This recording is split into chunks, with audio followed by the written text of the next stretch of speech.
नमस्कार बेटा लुट्टू, कैसे हैं आप सब अच्छा चल रहा है। ये आपका दोस्त राजेश सिंह आ गया फिर से एक नया वीडियो लेके। आज का जो वीडियो है क्लास 11th का है। तो जैसे कि आप लोग को पता है क्लास 11th में क्या चल रहा है, हमारा वर्क एनर्जी चल रहा है ना। वर्क एनर्जी एंड पावर चल रहा है। उसका एक वीडियो मैंने अपलोड कर रखा है कि वर्क डन हम कैसे निकालते हैं, कांस्टेंट फोर्स से, वेरिएबल फोर्स से।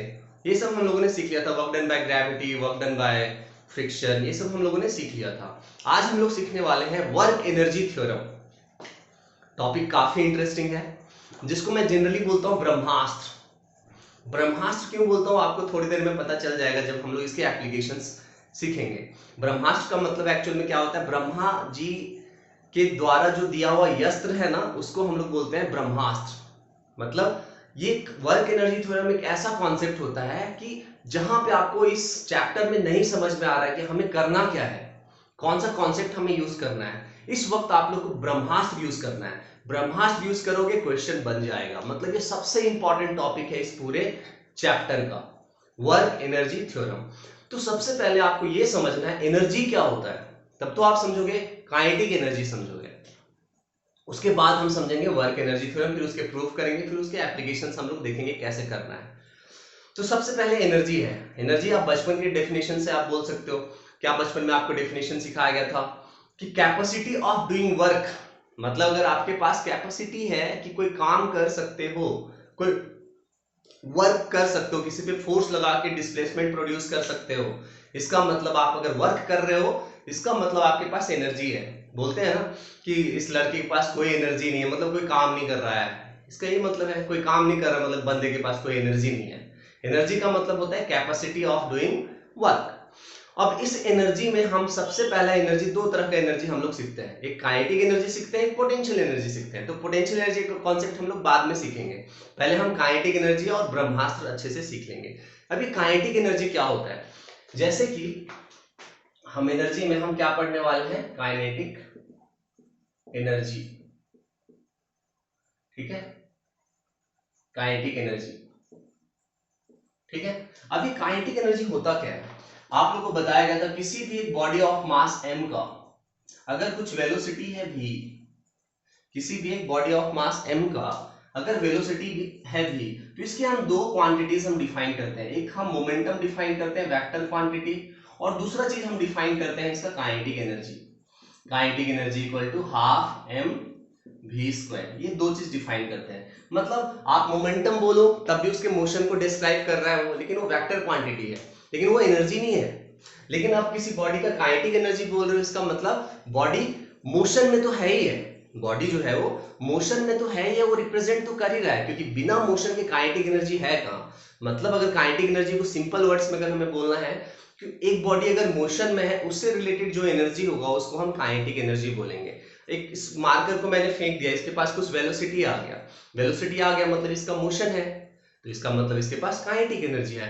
इसके पास काइनेटिक एनर्जी है मतलब ये वर्क कर सकता है। जैसे मान लो आपका फेवरेट बॉलर कौन सा है, जसप्रीत बुमराह होगा या फिर कोई भी होगा, ठीक है, या कोई फॉरेन प्लेयर होगा। वो जब बॉलिंग करता है ना, जैसी बॉल को उसने छोड़ा हाथ से, अब बॉल बहुत फास्ट मूव कर रहा है, मतलब बॉल के पास क्या है, काइनेटिक एनर्जी, क्योंकि बॉल का कुछ तो मास होगा, कुछ वेलोसिटी से जा रहा है, काफी हाई वेलोसिटी से होता है। मान लो 140 किलोमीटर पर आवर से जा रहा है, उसको मीटर पर सेकंड में आप कन्वर्ट कर सकते हो। वो जो बॉल होता है उसका मास मान लो समथिंग कुछ है ना, 150 ग्राम या 200 ग्राम ऐसे कुछ है, कुछ ऐसे कुछ है मान लो। आप निकाल सकते हो उस बॉल के पास कितना काइनेटिक एनर्जी है। अब जब वो बॉल जाके स्टंप पे लगता है, 3 स्टंप्स ऐसे गड़े होते हैं ना, स्टंप पे जब लगता है जाके बॉल, तो क्या होता है, वो स्टंप पे फोर्स लग रहा है और ये डिस्प्लेसमेंट हो रहा है, मतलब इसके पास एनर्जी की वजह से ये वर्क कर रहा है। यही इसका मतलब हुआ। मतलब कोई भी एक ऑब्जेक्ट जिसके पास वेलोसिटी है, मोशन में है अगर वो ऑब्जेक्ट, तो वो एक एनर्जी पोजेस करता है। किस वजह से कर रहा है, मोशन होने की वजह से वो एनर्जी पोजेस कर रहा है, उसी एनर्जी को हम बोल रहे हैं काइनेटिक एनर्जी। तो कोई भी particle of mass m moving with velocity v, it has the kinetic energy half mv square, it is a scalar quantity obviously, because ये वर्क है ना, वन टाइप ऑफ एनर्जी क्या होता है, वर्क होता है। अभी हम लोग इसका डेरिवेशन करेंगे कि इसका डेरिवेशन आया कैसे, हाफ mv स्क्वायर कैसे आया ये फॉर्मूला। तो हम किसी मूविंग बॉडी को अगर हम रिप्रेजेंट करना चाहते हैं, हम दो चीज से करते हैं, एक मोमेंटम से और एक काइनेटिक एनर्जी से। तो अगर आपको कोई बोलेगा कि इनके बीच में रिलेशन बताओ तो क्या होगा। अगर हम इसका स्केलर फॉर्म लिखते हैं सो P इक्वल टू हम क्या लिख देंगे, mv लिख देंगे। सो V इक्वल टू यहाँ से क्या आ गया, P बाई एम। तो इस V का वैल्यू उठा के अगर आप यहाँ डाल दोगे सो काइनेटिक एनर्जी यहाँ पे आ गया हाफ m, V का मतलब है P बाई एम का यहाँ पे स्क्वायर कर दोगे। जैसे ही आप करोगे यहाँ पे काइनेटिक एनर्जी का फॉर्मूला आ गया P स्क्वायर बाई 2m। देख लो काइनेटिक एनर्जी और मोमेंटम के बीच में रिलेशन। तो अगर आप बोलोगे P इज इक्वल टू क्या आएगा, तो आप बोलोगे रूट ओवर ऑफ 2ma। ये है आपका relation between momentum and kinetic energy. ये बहुत यूज होता है, आपके 11th में भी यूज होगा, 12th में भी यूज होगा। ठीक है ये रिलेशन आपने समझ लिया। चलो अब डिराइव करते हैं काइनेटिक एनर्जी आया कहां से। अभी हम लोग काइनेटिक एनर्जी का डेरिवेशन करेंगे कि ये काइनेटिक एनर्जी आया कहां से।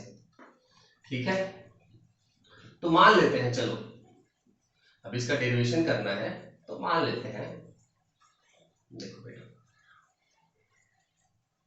देखो, मान लेते हैं यहाँ पे कि बॉडी है, यहाँ पे सपोज एक बॉडी है जो कि इनिशियली इस बॉडी का इनिशियल वेलोसिटी जो है वो 0 है। ठीक है, अब इस पे एक फोर्स लगा मान लो F, और ये बॉडी यहाँ से यहाँ चला गया। बॉडी m मास का बॉडी है, m मास का बॉडी है, और जैसे ही यहाँ आया फोर्स लगने के बाद इसका जो वेलोसिटी है वो v हो गया। तो यहां से यहां के बीच में इसका जो डिस्प्लेसमेंट है, मान लो डिस्प्लेसमेंट b हो गया, या s या x आप कुछ भी दे सकते हो, ये हो गया। तो अगर मैं आपको बोलता हूं कि इसका जो हम कितना वर्क डन हो रहा है, इस बॉडी पे कितना वर्क डन हो रहा है, क्योंकि अगर आप वर्क निकालोगे, जो वर्क होता है वही तो एनर्जी होता है ना। एकदम सिंपल सा चीज है, जितना बॉडी पे हम वर्क करेंगे या कोई बॉडी जितना वर्क कर सकता है उतना ही उसके पास एनर्जी होगा। तो अगर हम वर्क निकाल देते हैं, वर्क अगर हम निकाल देते हैं, वर्क क्या होता है, force into displacement into cos theta. तो जिस डायरेक्शन में फोर्स है उसी डायरेक्शन में डिस्प्लेसमेंट है, तो थीटा का वैल्यू यहाँ 0 डिग्री हो गया, तो फोर्स इंटू क्या हो गया यहाँ पे डिस्प्लेसमेंट। अब ये हमें फोर्स निकालना पड़ेगा कि फोर्स है कितना, है ना। तो ये फोर्स निकालने के लिए देखो हम क्या यूज कर रहे हैं, मास इंटू एक्सेलरेशन। अब ये एक्सेलरेशन कैसे निकालेंगे, देखो थर्ड काइनेमेटिक इक्वेशन यूज करेंगे, फाइनल वेलोसिटी का square is equal to initial velocity का square plus 2 into acceleration into displacement. ये होता है थर्ड काइनेमेटिक इक्वेशन। अब एक बात बताओ यार आप लोग यहाँ पे यहां से अगर मैं बोलता हूँ फाइनल वेलोसिटी, तो चलो v है, इनिशियल वेलोसिटी 0 का square plus 2 into acceleration a है, और डिस्प्लेसमेंट यहाँ पे d है। तो आप ध्यान से देखो, आपको यहाँ एक्सेलरेशन मिल जाएगा v स्क्वायर बाय 2d। मिल गया एक्सेलरेशन आपको। जैसे एक्सेलरेशन आपको मिल गया, आपको क्या मिल गया, फोर्स। फोर्स क्या होता है, मास इंटू एक्सेलरेशन। अब देखो यहाँ मास और एक्सेलरेशन क्या है, यहाँ पे v square by 2d।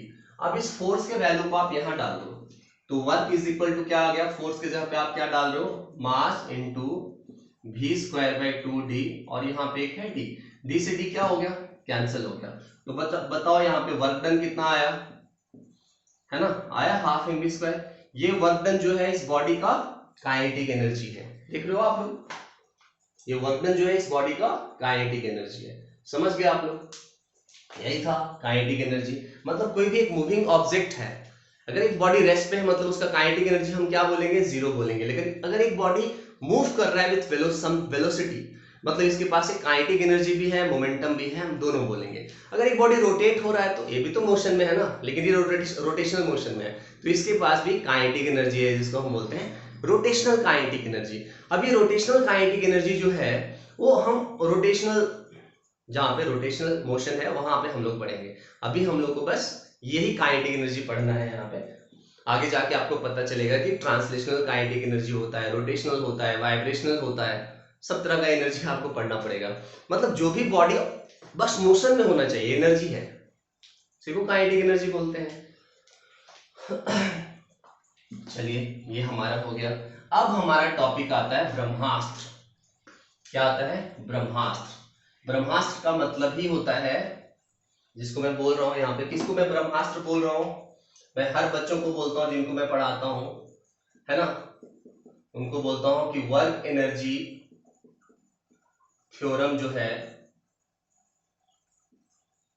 Work energy theorem जो है, ठीक है, ये जो वर्क एनर्जी थ्योरम है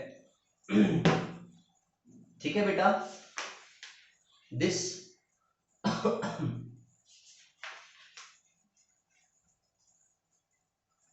चलिए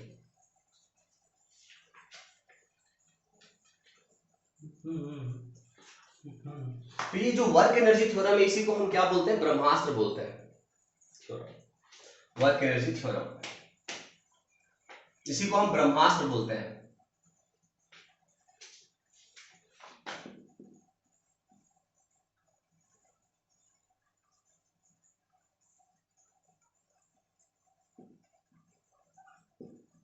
ब्रह्मास्त्र, ब्रह्मास्त्र, ठीक है, ब्रह्मास्त्र। अब इसको हम समझते हैं कि क्या होता है, ठीक है। चलिए देखो ये स्टेटमेंट पहले आप लोग समझो कि ये ब्रह्मास्त्र होता क्या है। ये बेटा बोलता है कि बॉडी पे मान लो एक फोर्स लग रहा है, दो फोर्स लग रहा है, तीन फोर्स लग रहा है, चार फोर्स लग रहा है, पांच, जो भी फोर्सेस लग रहे हैं, जिस भी तरह के फोर्सेस लग रहे हैं, उनका टाइप चाहे कुछ भी हो, इंटरनल हो, एक्सटर्नल हो, कंजर्वेटिव हो, नॉन कंजर्वेटिव हो, आगे आपको मैं पढ़ाऊंगा कि कंजर्वेटिव नॉन कंजर्वेटिव क्या होता है, एक्सटर्नल हो, इंटरनल हो, किसी भी तरह का दुनिया का कोई भी फोर्स अगर एक बॉडी पे लग रहा है और बॉडी डिस्प्लेसमेंट हो रहा है बॉडी का, और अगर उस पे वर्क डन कर रहे हैं वो सारे फोर्सेस, तो टोटल फोर्स मतलब वर्क डन, ऐसे स्टेटमेंट होता है यहां पे, work done by all the forces है ना, is equal to the change in kinetic energy, is equal to the change in kinetic energy of the body, ठीक है। मतलब work done by all the forces is equal to the change in the kinetic energy of the body, ये आपको समझना है। मतलब उस पे वर्क डन कुछ भी कर रहे हैं, इंटरनल फोर्स कर रहे हैं प्लस एक्सटर्नल फोर्स कर रहे हैं प्लस नॉन कंजर्वेटिव फोर्स कर रहे हैं प्लस कंजर्वेटिव फोर्स कर रहे हैं, कुछ भी कर रहे हैं, टोटल वर्क डन अगर हम सम कर देंगे तो हमेशा ये चेंज इन काइनेटिक एनर्जी हो जाएगा। डेल्टा का मतलब चेंज। अब ये चेंज इन काइनेटिक एनर्जी का मतलब होता है final kinetic energy minus initial kinetic energy. अब ये काइनेटिक एनर्जी कैसे निकालते हैं, हाफ एम बी स्क्वायर से, ठीक है। ये टोटल वर्क डन है, टोटल वर्क डन मतलब ऐसे हम लिख सकते हैं work done total is equal to final kinetic energy minus initial kinetic energy. This statement को ही हम बोलते हैं ब्रह्मास्त्र। मतलब आपको इस चैप्टर में मैक्सिमम जो क्वेश्चंस है इसी से बनेगा। अगर आपको कंजर्वेशन ऑफ मैकेनिकल एनर्जी नहीं पता है या कुछ भी क्वेश्चन आ गया जहां पे आपको लग रहा है कि मैं नहीं अप्लाई कर पा रहा हूं, सीधा सा work done by all the forces निकाल दो is equal to change in kinetic energy of the body. Change in kinetic कैसे निकालोगे, उसमें बहुत लोगों को प्रॉब्लम होता है। फाइनल देखो कि बॉडी अभी यहां था तो ये इनिशियल है, कहां चला गया, यहां चला गया, तो ये फाइनल हो गया। इनिशियल में देखो वेलोसिटी कितना है, फाइनल में देखो वेलोसिटी कितना है। तो इनिशियल का वेलोसिटी देख के आप उसका इनिशियल काइनेटिक एनर्जी, फाइनल का वेलोसिटी देख के उसका final kinetic energy. Final minus initial हमेशा आपको करना है। जैसे ही आप ये करोगे आपको क्या मिल जाएगा, change in kinetic energy. Total work done कैसे निकालेंगे, अगर मान लो फ्रिक्शन लग रहा है तो फ्रिक्शन का वर्क डन निकालेंगे, ग्रेविटी लग रहा है तो ग्रेविटी का वर्क डन निकालेंगे, अगर टेंशन लग रहा है तो टेंशन का वर्क डन निकालेंगे, स्प्रिंग लग रहा है तो स्प्रिंग का वर्क डन निकालेंगे। जो भी फोर्सेस लग रहे हैं उस बॉडी पे सबका वर्क डन निकाल के हम सम कर देंगे। नॉर्मल सा सम होगा, जो प्लस होगा प्लस, जो माइनस होगा माइनस, बिकॉज वर्क डन एक स्केलर क्वांटिटी है तो आप उनको सिंपल सा सम कर सकते हो। सो टोटल वर्क डन निकाल के आपको करना क्या है, is equal to change in kinetic energy करना है। चेंज का मतलब होता है फाइनल माइनस इनिशियल, ठीक है, फाइनल माइनस इनिशियल। चलिए इसको नोट कर लो आप लोग, फटाफट से नोट डाउन करो। इसके बाद इसके हम लोग प्रूफ करेंगे,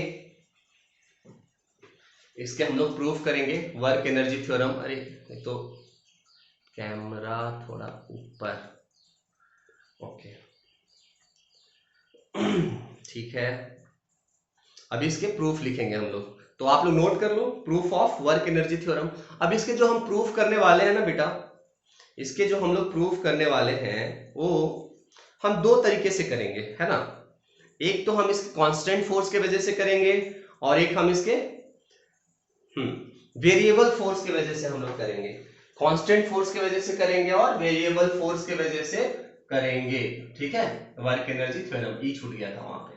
चलो अब हम लोग इसके प्रूफ करने जा रहे हैं। Proof of work energy theorem, proof of work energy theorem. इसके बाद आपको बताऊंगा किससे कैसे इसको एप्लीकेशन करना है। अब देखो यहाँ पे सिंपल सा चीज है ना, हम प्रूफ करने जा रहे हैं। प्रूफ किसका? WET का, जिसको हम ब्रह्मास्त्र बोल रहे हैं, ब्रह्मा जी का दिया हुआ अस्त्र है ना, ब्रह्मास्त्र। वर्क एनर्जी थ्योरम को हम प्रूफ करने जा रहे हैं, किसके लिए? For constant force, constant force के लिए। चलिए अब इसको करते हैं, थोड़ा सा हम लोग देखते हैं। तो हम लोग लिखेंगे सबसे पहले कि वी नो दैट, हम लोग को क्या पता है बेटा, थर्ड काइनेमेटिक इक्वेशन से हमें पता है v equal to V naught square plus 2ax, या d जो भी लिख सकते हो आप, x लिख दो, मान लो चलो x लिख दिया। ठीक है, हो गया। यहाँ पे ये कहां से आया? थर्ड काइनेमेटिक है ना इक्वेशन, थर्ड काइनेमेटिक इक्वेशन से आया। अब यहाँ पे हम क्या कर रहे हैं, दोनों साइड m/2 हम मल्टीप्लाई कर देंगे, मल्टीप्लाइंग m/2 बोथ साइड्स। तो m/2 v स्क्वायर, यहाँ पे हो गया m/2 v not square plus m/2 2ax। m/2 हम क्या कर रहे हैं, मल्टीप्लाई कर दे रहे हैं, है ना, दोनों साइड इक्वेशन के। तो इसको ध्यान से अगर आप देखोगे, so this is our final kinetic energy, क्योंकि ये फाइनल वेलोसिटी है, so this is our final kinetic energy. और ये हमारा इनिशियल काइनेटिक एनर्जी हो गया हाफ mv नॉट स्क्वायर, मतलब ये हमारा हो गया k initial is equal to 2 से 2 कैंसिल कर दो। ठीक है, तो यहाँ पे आ गया plus mass into acceleration into displacement. अब मास इंटू एक्सेलरेशन है क्या? फोर्स। तो नेक्स्ट स्टेप में हम देखो क्या लिख दिए, k final is equal to, यहाँ पे हो गया k initial plus mass into acceleration is force, force into displacement. ये फोर्स इंटू डिस्प्लेसमेंट है क्या? वर्क डन है, वेरी गुड। यहाँ पे आप डॉट प्रोडक्ट भी दे सकते हो। ठीक है, तो ये क्या है बेटा, एक्चुअल में वर्क डन है।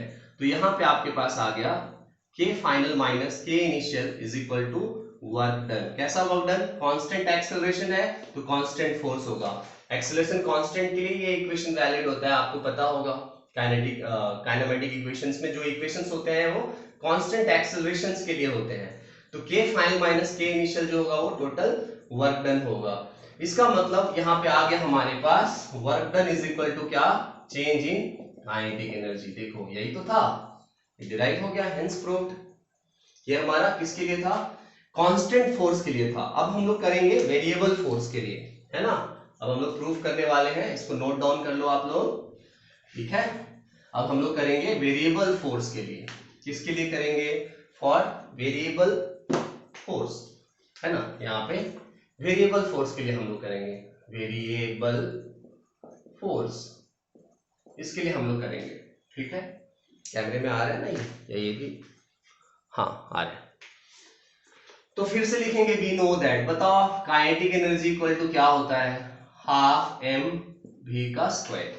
अब हम क्या करेंगे, दोनों साइड डिफरेंशिएट कर देंगे, हम दोनों साइड टाइम के रेस्पेक्ट में डिफरेंशिएट कर दे रहे हैं। सो एलएचएस में क्या हो गया, d by dt of kinetic energy को डिफरेंशिएट ये मैं कर रहा हूं टाइम के रेस्पेक्ट में, इज इक्वल टू इधर हाफ, देखो इधर भी हम करेंगे d by dt of half m v का स्क्वायर, इसको डिफरेंशिएट करेंगे, है ना। अब एलएचएस को अभी छोड़ दो आप, कोई प्रॉब्लम नहीं। आरएचएस में देखो ध्यान से, जो जो कांस्टेंट है उनको डिफरेंशिएशन और इंटीग्रेशन से हमेशा बाहर लेते हैं। तो हाफ और m दोनों कांस्टेंट है, बाहर ले लिया। v यहाँ पे मान लो वेरिएबल है, तो v यहाँ पे आ गया d बाय dt। यहाँ पे v क्या है, v का स्क्वायर है यहाँ पे। तो कभी भी ऐसा रहेगा, देखो यहाँ पे कि d बाई dt है यहाँ पे और यहाँ पे x स्क्वायर है, तो आप इसको ऐसे डिफरेंशिएट करो, x स्क्वायर का डिफरेंशिएशन 2x, और फिर x को करोगे टाइम के रेस्पेक्ट में तो आएगा dx बाई dt। तो अगर x स्क्वायर का differentiation 2x into dx by dt होगा तो v स्क्वायर का क्या होगा, आप समझ गए होंगे, half into mass into v square का होगा 2v into dv bye dt। अब इस 2 से इस 2 को उड़ा दो, कट गया ये। अब जैसे आपने इसको काटा, देखो यहाँ पे बहुत ही प्यारा चीज आ रहा है, mass into dv by dt क्या होता है, एक्सेलरेशन। और इस v को क्या करो, dv बाई dt, ये जो dv बाई dt है वो क्या होता है, एक्सेलरेशन। तो इसकी जगह पे एक्सेलरेशन मैंने लिख दिया, और इस v को हम, ये जो v है यहाँ पे, इसको हम dx बाई dt लिख सकते हैं। तो अब v के जगह पे हमने लिख दिया dx by dt। मैंने dv by dt को a क्यों लिखा, क्योंकि ये क्या हो गया, फोर्स हो गया, है ना। और नाउ दिस इज f और dx by dt यहाँ पे हमने लिख दिया। तो अब बताओ हम LHS में क्या ले रहे थे, देखो यहाँ पे LHS में हमारे पास था dk dt, ऐसे था dk by dt is equal to, RHS में हमारे पास क्या आ गया, f dx by dt। अब ये dt dt क्या हो गया, कैंसिल हो गया। LHS में क्या आ गया, dk, RHS में आ गया f dx आ गया। अब ये f dx जो है work done by variable force है, छोटा सा वर्क डन इक्वल टू छोटा सा चेंज। ये वर्क डन बाय क्या है, वेरिएबल फोर्स। मतलब अगर यहाँ पे इंटीग्रेट कर देंगे हम ऐसे x इनिशियल से लेके x फाइनल, तो हमारे पास क्या मिलेगा, हमारे पास वही मिलेगा ना जो हमें चाहिए था। मतलब हमारा वर्क एनर्जी थ्योरम प्रूव हो जाएगा। बहुत बढ़िया। तो देखो यहाँ पे dk का इंटीग्रेशन अगर हम करेंगे तो बेटा आ जाएगा यहाँ पे k final minus k initial, है ना।